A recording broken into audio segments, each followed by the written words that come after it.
Hola, ¿qué tal compañeras, compañeros? Un gusto saludarlos. Una vez más a la distancia, ¿no? Esperando que esta otra semana de clases la estén pasando de forma agradable y no la estén sufriendo. Y al contrario, estén aprendiendo cada vez más a pesar de las circunstancias y que su percepción sobre los muchos aspectos de la arquitectura se estén retroalimentando. Bueno, la clase anterior que eh, vimos el contexto general de la iglesia, del cristianismo específicamente, y hablamos de los tratadistas. No habíamos concluido adecuadamente el tema por tiempo, el tema de la arquitectura cristiana, y bueno, vamos a retomar este punto. Vamos a recordar justamente que la arquitectura cristiana se va a dividir en dos tipos. Una arquitectura regular, que se refiere a las abadías, los monasterios y los conventos, en donde encontramos frailes, monjas, monjes, priores, abades. Y una arquitectura secular, en donde encontramos catedrales, parroquias y capillas, que están bajo la administración de arzobispos, obispos, sacerdotes y capellanes. ¿Ok? Tomando en cuenta esta división en donde el clero regular se refiere a que siguen las reglas monásticas de San Benito de Nurcia y que se encuentran a las afueras de la ciudad de forma aisladas muchas veces, donde un monasterio es en donde los monjes y las monjas se encuentran recluidos, pero un convento tiene una función de comunicar la palabra de Dios, de difundirla, en donde ya no son monjes, ahora son frailes los que residen ahí, pero que también salen y se relaciona mucho con las órdenes mendicantes que ahorita recordamos. Mientras que las catedrales, parroquias y capillas, que son parte de la arquitectura secular, se refieren a aquellas que se encuentran en las ciudades y que administran los sacramentos. Son 7 los sacramentos. A ver si alguien de ustedes serían tan amables de postear en el grupo de Facebook cuáles son esos 7 sacramentos. ¿Por qué? En dos clases vamos a entender cuál es la importancia y cuál es el cambio entre los sacramentos en Europa y quién fue el que administró los sacramentos aquí en América. Platicamos de forma general que Benito de Nurcia será el que va a fundar la idea de los benedictinos, la idea de vivir de forma contemplativa, espiritual, a través de los evangelios, del canto, siguiendo 3 reglas: obediencia, castidad y humildad. ¿Ok? Y que de esta orden monástica de los benedictinos van a salir 2 abadías: la abadía de Cister, que va a difundir el románico, y la abadía de la abadía de Cluny, que será la que va a difundir el románico, y la abadía de Cister, que va a difundir el gótico. Eso ya son cosas que tuvieron que haberlas visto en primer semestre. Platicamos que en el siglo III se reformaron las órdenes monásticas y surgen dentro del clero regular las órdenes mendicantes. Y ya no son monasterios, ahora son conventos. Estas órdenes por lo general van a tener 3 tipos de órdenes. Primera orden, que es la masculina; segunda orden, que es la femenina; y la tercera orden, que son los seculares. Es la gente que no está, que no es parte de la congregación, pero que sigue los dogmas de. Platicaremos después de ello. Están los franciscanos, los carmelitas, los mercedarios, los dominicos, los agustinos, que van a ser los que principalmente llegarán a América. Los franciscanos serán los primeros. Ya habíamos platicado en el video anterior, para que lo busquen, cómo se distinguía cada uno. Se platicó en Zoom la importancia del plano del monasterio de San Gal, que es uno de los monasterios que servirá como un arquetipo, un modelo de cómo distribuir, cómo acomodar un monasterio. en donde encontramos un claustro rodeado por diferentes celdas, diferentes espacios como un refectorio en donde se come, la cocina, y pegado a un templo conventual o un templo monástico, según sea el caso. Lo que buscaba era asentamientos autosuficientes porque se encontraban aislados. Recordemos que el feudalismo es una economía rural. Aquí encontramos un monasterio medieval, no tan ortodoxo como el de Sangal, pero este esquema es el que vamos a nosotros a heredar, a recibir, con el sincretismo de lo prehispánico, que lo veremos en las próximas clases. Aquí tenemos un tanto el contexto de un monasterio ibérico. Es un monasterio de Santo Domingo de Silos, en donde encontramos el templo monástico y una serie de claustros delimitados por un claustro bajo, un claustro alto, en donde se encuentran jardines, en donde se encuentra un... se me fue el nombre. Bueno, ya me acordaré, que es para, como una fuente, pero para juntar el agua. Vamos a encontrar estos corredores, en donde claramente vemos una estructura de madera, que sirve como piso para el claustro alto, y en estos deambulatorios que rodean el claustro, vamos a encontrar de un lado, obviamente, las columnas de las arcadas, y del otro lado los muros con sus vanos. Interesante porque en la arquitectura de este monasterio vemos como hay una secuencia, un juego de columnas que de pronto de la nada se pegan, se trenzan, se vuelven a juntar y se vuelven a separar. Bueno, eso es como una travesura arquitectónica, ¿no? Algo que lo hace muy, muy interesante. Aquí podemos ver cómo son arcos de medio punto. Vemos la profundidad de estos arcos. Esto se le llamaría intrados. Esta parte superior, que se alcanza a ver como una ceja, se le llamaría el extrados del arco. Y cada uno de estos elementos que se alcanzan a identificar se les llama dovelas. Ya haré unos videos específicos explicando las partes de los arcos. Vemos aquí unas molduras y vemos aquí el albanega o enjuta, con unas columnas pareadas o geminadas, su capitel, el fuste y la base. Lo importante de aquí es ver justamente cómo en estas esquinas existen elementos iconográficos muy interesantes. En este caso vemos a Cristo cómo lo están bajando y se llama el descendimiento. Están bajando a Cristo. Así vamos a encontrar en diferentes partes de este monasterio este tipo de iconografía. ¿Cuál es la función de estos elementos iconográficos? Tenían una función didáctica, una función de enseñanza, tanto para la gente cuando se encontraba en los exteriores, como un recordatorio, como una enseñanza para los monjes y los frailes que habitaban al interior. Podemos encontrar aquí nuevamente el descendimiento que se les había comentado. Encontramos aquí como un ángel está visitando a una mujer. Esa es la anunciación. El arcángel Gabriel está anunciando a la Virgen María que va a recibir el Hijo de Dios.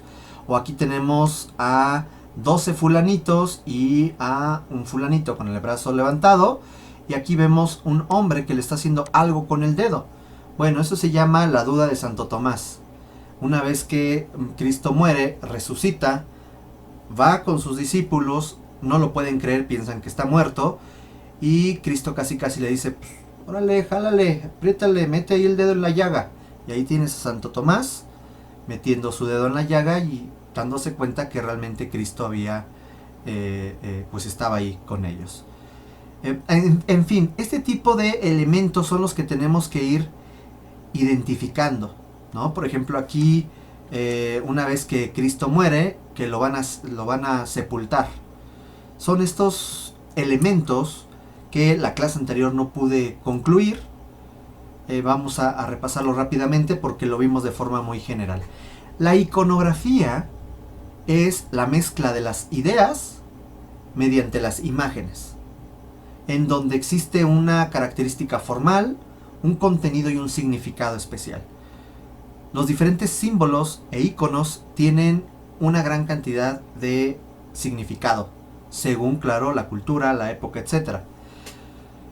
Existen dos tipos de elementos iconográficos: las alegorías, que son representaciones o expresiones de una idea por medio de varias imágenes, figuras o símbolos, como el ichthys, disculparán mi griego, que se refiere a este pescadito, el famoso pescadito que han visto.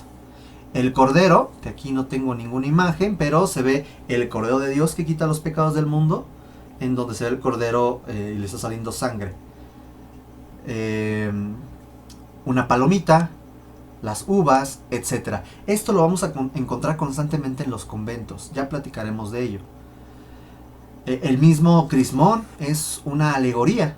Ya les había dicho que Cristo, XR, Cristo es el alfa y omega, es el principio y fin de todo.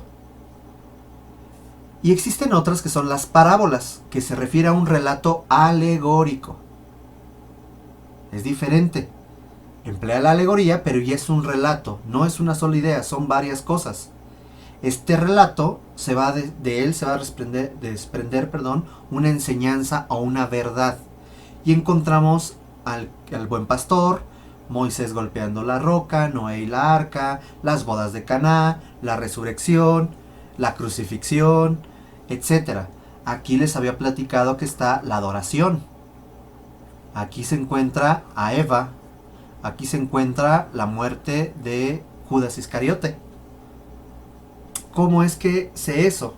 Bueno, pues porque ya lo he dicho varias veces. A mí en lo particular es algo que me gusta mucho, la idea de la iconografía.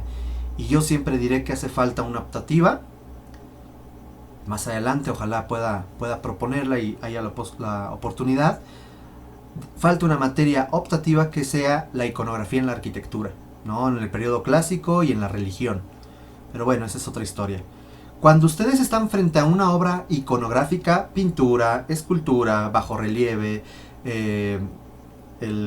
¿cómo se llama? Los retablos, etc. Hay 3 etapas de análisis. La primera etapa que ustedes deben de seguir es un análisis pre-iconográfico. ¿Qué significa esto? Tengo que analizar qué hay, el contenido. Hay 3 personas, estas personas están vestidas así, no dar significado, simplemente describir lo que veo. Luego está la segunda etapa, el análisis iconográfico. Ahí sí busco un significado, porque hay 3 personas, porque estas personas están vestidas así, que están haciendo así, etc. Y finalmente un análisis iconográfico.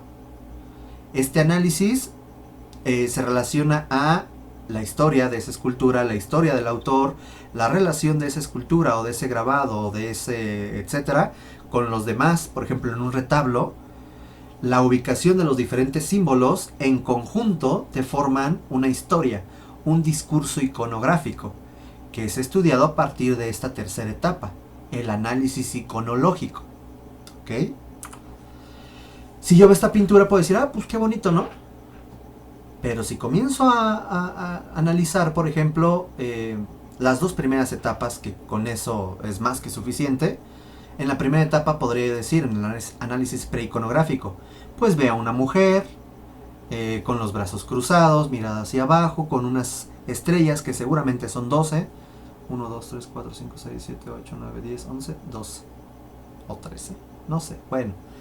3 personitas que por cierto parecen trillizos. Un montón de niñitos con alas, nubes, ramos, más nubes, etc. Si yo comienzo a darle un significado a las cosas, evidentemente ella es la Virgen María, que tiene un fundamento con la Virgen apocalíptica, de ahí las estrellas, lo menciona San Juan en el Apocalipsis. Tenemos 3 individuos que parecen trillizos, uno de ellos trae una cruz, el otro trae un triángulo en la cabeza, y el otro también trae un triángulo en la cabeza. De hecho los 3 traen un triángulo, pero el tercero trae una palomita aquí en el pecho. El primero es Cristo, el segundo es Dios, Dios Padre, y el tercero es el Espíritu Santo.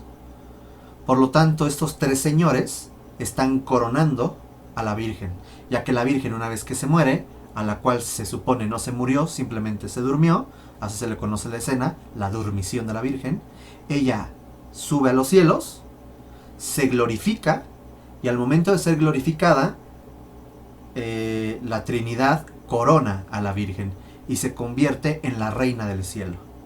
De ahí Regina Coeli, donde van luego ahí a tomarse los pulques. La calle de Regina, pues se refiere a eso, la reina del cielo, Regina Coeli. Todo eso es a partir de un análisis iconográfico. Y sabemos la importancia entonces de la pintura, el mensaje, etc. Pero también hay iconografía espacial. Quiero que vamos a leer un poquito la Biblia, para que se les salga un poco el chamuco. En el libro de los Hechos 26:18 nos dice: para que abra sus ojos a fin de que se vuelvan de la oscuridad a la luz y del dominio de Satanás a Dios, para que reciban, por la fe en mí, el perdón de los pecados y herencia entre los que han sido santificados. Aquí nos está diciendo una relación entre la luz y la oscuridad. Dios es la luz, Satanás es la oscuridad o está en las tinieblas. Ahorita vamos a traducir eso arquitectónicamente. Yo soy la luz del mundo. El que me sigue no andará en tinieblas, sino que tendrá la luz de la vida. Juan 8:12. Nos está diciendo que Cristo menciona que Él es la luz, una luz de salvación. Y quiero que ustedes se den cuenta en las iglesias. En este caso, esta que es Huejotzingo, podemos ver lo siguiente. El altar es una mesita que se encuentra aquí. Y aquí atrás hay un ciprés, así se le llama, y un retablo de tipo neoclásico. Todo es blanco, tiene dorados, y la luz, si se fijan, está enalteciendo esta parte, mientras que lo demás es oscuro. Y si ustedes se fijan, donde entran es más oscuro y más pequeño, porque es una alegoría, en donde nos está diciendo que nosotros estamos caminando de las tinieblas hacia la luz, hacia la salvación, porque Cristo es la salvación, y Cristo se encuentra en el altar. ¡Boom! Luego Juan 10:7-9 nos dice: yo soy la puerta, por la que deben entrar las ovejas. Todo el que entre en el redil por esta puerta estará a salvo, y sus esfuerzos por buscar el sustento no serán en vano. Me faltó una O. Tiene que ver esta relación de que si tú entras a la casa del Señor, vas a encontrar salvación, estarás resguardado, estarás protegido. Entonces, esto también tiene que ver mucho con una orientación, la orientación de las iglesias. Y vamos a leer el siguiente. Si bien Santo Tomás de Aquino no está en la Biblia, pero tiene un libro que se llama El simbolismo del templo cristiano. Bueno, más bien este dato lo saqué de ese libro de Jan Hani. Quiero que escuchen lo siguiente. ¿Cuál es la orientación de las iglesias? Es conveniente que adoremos con el rostro vuelto hacia el oriente, primeramente para mostrar la majestad de Dios, que nos es manifiesta por el movimiento del cielo que parte del oriente. En segundo lugar, porque el paraíso terrenal existió en oriente, y nosotros tratamos de volver hacia él. En tercer lugar, porque Cristo, que es la luz del mundo, es llamado oriente por el profeta Zacarías, y porque según Daniel, el profeta, no yo, subió al cielo por el oriente. En el cuarto lugar, y por último, porque el oriente es donde aparecerá el último día, conforme las palabras del Evangelio de San Mateo. Como el relámpago que sale del oriente y brilla hasta el occidente, así será la venida del Hijo del Hombre. Las iglesias, por lo menos antiguas, estamos hablando medievales, renacentistas, barrocas principalmente, su altar siempre va a estar orientado hacia el oriente y su acceso hacia el poniente. De tal forma que el oriente va a tener una carga divina y el poniente una carga más mundana, más terrenal. Y eso va a ser algo muy importante. La mayoría de las iglesias, por lo menos que no son del 19 ni del 20, tienen esta orientación. Y las que no, como el caso de la Catedral Metropolitana, es por un diseño urbano. Porque por la ubicación de la plaza, en este caso el Zócalo, convenía más una orientación norte-sur. Pero ya contaremos la historia de la catedral, que es diferente, ¿ok? Y así muchas iglesias. La orientación, y quiero que se fijen en el ejercicio que van a hacer de sus conventos. El templo conventual, por lo general, va a estar orientado hacia el oriente, por esta idea iconográfica. Aquí tenemos una tabla en donde encontramos unas cosas muy extrañas. Estas cosas extrañas, pues, ¿qué es? Estos son los evangelistas. Y los evangelistas van a aparecer constantemente en la iglesia. Vamos a tratar de ir identificando. En la iglesia hablo del edificio. No tengo propiamente la descripción aquí, luego se las pasaré. Pero hay una parte en la Biblia donde les van dando un carácter a cada uno de los evangelistas. Son 4 los evangelistas: Juan, Mateo, Lucas y siempre se me olvida el otro. Y ahorita me acuerdo. A ver, este es Mateo, que es un hombre con alas. Este es Marco, algunos también le dicen Marcos, que es un león con alas. Este es un buey o un toro que tiene alas y se le ubica con San Lucas. Pues ya los dije todos. Y luego un águila, que a este se le relaciona con San Juan. Y al final aquí se encuentra esto que parece un caballito. Bueno, pues es un cordero de Dios, ¿ok? Estos 4 se consideran los pilares de la iglesia. Por lo tanto, donde hay una cúpula, comúnmente en las pechinas vamos a encontrar a los 4 evangelistas: Marcos, Lucas, Juan y, siempre se me olvida el orden si lo digo así, Mateo, Marcos, Lucas y Juan, ¿ok? ¿Qué pasa con Iberia? Ya estuvimos viendo un poquito el contexto religioso y ahora sí, ¿qué pasa con Iberia? Iberia es una península europea en donde encontramos al día de hoy Portugal y España y Andorra, ¿no? Un país ahí chiquito en los Pirineos, perdón. Tiene una historia muy amplia, ¿no? Desde que era provincia, primero estuvieron ahí los griegos, hubo colonias griegas, hubo colonias o también llamadas factorías fenicias. Cartago, el dominio de Cartago estuvo bajo gran parte de Iberia. Luego los romanos dividieron en diferentes regiones: Lusitania, Galecia, Astura, Cantabria, Tarraconesis, Cartaginesis, Baética, Septimania. Y luego pasó a posesión de un grupo llamado bárbaro, que eran los visigodos. De entrada ahí estuvimos hablando que hay una influencia fenicia, griega, romana. Los bizantinos también quisieron conquistarla. Hay una influencia germana. Ya llevamos 5 influencias por ahí. Resulta que en el siglo V estos territorios romanos comenzaron a ser dominados por grupos bárbaros: los suevos, los visigodos. Y por la parte sur, ojo, se va a instalar una ocupación bizantina. Y poco a poco comenzarían a llegar grupos árabes. Pero sería en el 711 al 714 donde una nueva religión que nació en el 612, 600 y algo, llamada el Islam, va a llegar a la península. Y todo lo que se conocía ahí como el dominio o el reino visigodo fue sometido.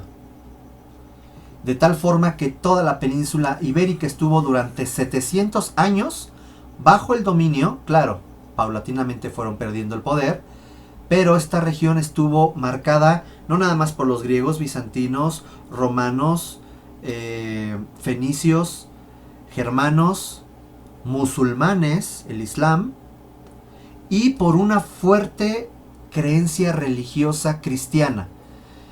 La única región que no se conquistó fue la parte de Asturias, esta parte amarillita, con Don Pelayo. Y fue una región altamente cristiana, los cuales poco a poco irían conquistando o reconquistando la península ante los grupos islámicos. El Islam se atrevió a entrar a Francia, a Poitiers, y fue aquí donde Carlos Martel les detuvo y se hizo una marca. La marca, de ahí viene la idea de marqués, la marca hispana, en donde buscarían ser un colchón para evitar que el Islam entrara a Europa. Curiosamente, hoy Francia está llena de islámicos, ¿no? De musulmanes. Entonces, toda esta península va a estar bajo el dominio 700 años, bajo la influencia islámica. Y se va a dar una mezcla. Aquí podemos ver cómo poco a poco Asturias va creciendo, se va formando el reino de Castilla y León, el reino de Portugal, el reino de Navarra, la marca hispana de Francia.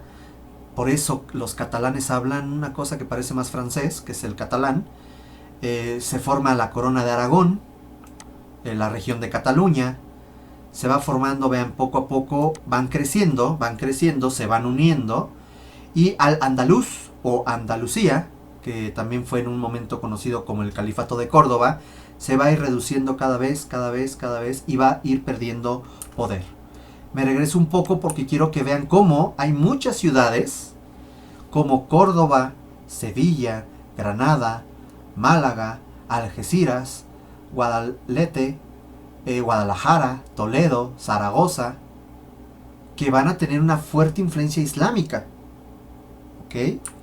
Entonces, vamos a centrarnos en el año 1450. Resulta que existían dos grandes coronas, la corona de Castilla y la corona de Aragón. España aún no existía. También encontramos el reino de Portugal, el reino de Navarra y el reino de Granada. El reino de Granada era el último bastión de la arquitectura islámica de los musulmanes en la Alhambra. Eso lo platicaremos posteriormente. Y aquí es importante porque toda esta región cristiana, ibérica, va a comenzar a mezclarse arquitectónicamente con la influencia islámica y va a dar a otras corrientes arquitectónicas. Aquí estoy poniendo las tres principales tendencias arquitectónicas. Bueno, en realidad son 5. La primera es el románico. El siguiente es el gótico. El románico duró del siglo X al siglo XII. El gótico del siglo XII al siglo XVI, muy tardío. La herencia musulmana, que fue desde el siglo VIII hasta el siglo XV. Y el mudéjar, que ahorita platicaremos qué rayos es el mudéjar, que es del siglo XII al siglo XV. Y tenemos también una influencia que llegó hasta el siglo XVI, bueno, de hecho finales del siglo XV, que es el Renacimiento del 480, llega a la península ibérica. Por lo tanto, la arquitectura de la corona de Aragón y Castilla, ¿cómo sería? Hasta aquí llega la primera parte del video. En una segunda parte del video vamos a ver de forma muy general esto y el plateresco. Gracias.